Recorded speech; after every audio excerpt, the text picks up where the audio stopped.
कर्मण्यवाधिकारस्ते मा फलेषु कदाचन माँ कर्म फल हेतुर्भुर माते संगोऽस्त्व अकर्मणि।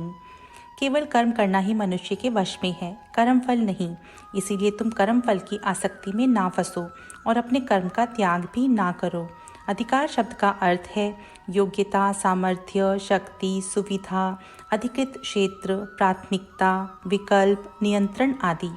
जीवन के प्रति सही दृष्टिकोण का विकास तभी होता है जब हम यह समझ लेते हैं कि समस्त क्रियाकलाप में अपने श्रेष्ठतम प्रयास को लगाने की क्षमता तो हम रखते हैं, किंतु अपने कार्यों के परिणाम हम नहीं चुन सकते। परिणामों के निर्णय करने वाले तत्वों पर हमारा कोई भी नियंत्रण नहीं है।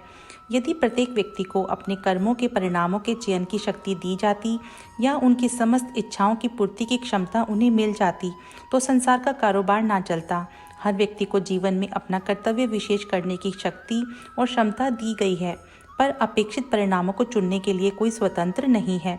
सफलता या अच्छे परिणाम की अपेक्षा किए बिना कर्म करने का कोई अर्थ ही नहीं है, किंतु किसी भी योजना में अनपेक्षित के लिए पूर्णतः तैयार रहना भी उस योजना का महत्वपूर्ण अंग होना चाहिए। स्वामी विवेकानंद का कथन है, कर्म योग का सार है केवल सृष्टि की खुशी के लिए काम करना, सब कर्मों के फल की इच्छा को मन से हटा देना और परिणामों को प्रभु पर छोड़ देना।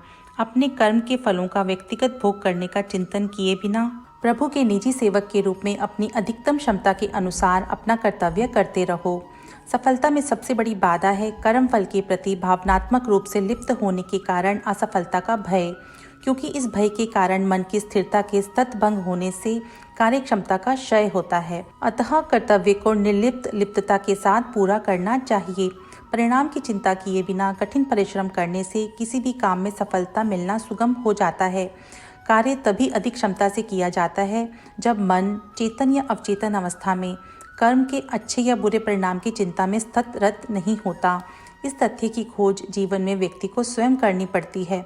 व्यक्ति को केवल अपने या कुछ लोगों के लिए ही काम ना कर मानवता की सहायता के लिए महान ध्येय को ध्यान में रखकर बिना स्वयं के स्वार्थपूर्ण उद्देश्य के कर्तव्य भाव से कार्यरत होना चाहिए।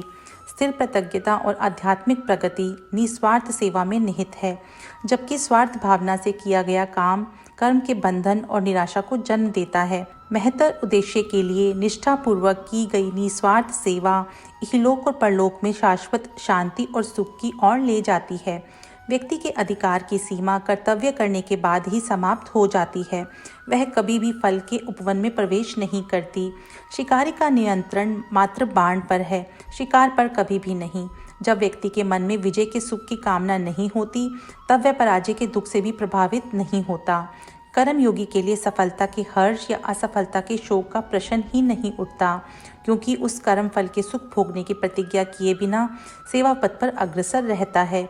उसे सेवा सुख का आनंद उठाना आ गया होता है। अज्ञान जनित अत्यंत सीमित व्यक्तिगत लाभ की अदूरदर्शिता समाज और विश्व में सब बुराइयों का मूल है। धर्म रूपी पक्षी व्यक्तिगत लाभ के पिंजरे में बंद नहीं रखा जा सकता। धर्म और स्वार्थ का एक साथ रहना संभव नहीं है। जहाँ स्वार्थ है वहाँ धर्म नहीं, और जहाँ धर्म है वहाँ स्वार्थ नहीं रह सकता। फल की कामना व्यक्ति को पाप की अंधेरी गली में ले जाती है और उसके सही विकास को रोकती है। मात्र अपने स्वार्थ के लिए कार्य करना पापपूर्ण है। व्यक्ति का कल्याण समाज के कल्याण में निहित है। सुधीजन पूरे समाज के लिए काम करते हैं, जबकि अज्ञानी मात्र अपने लिए।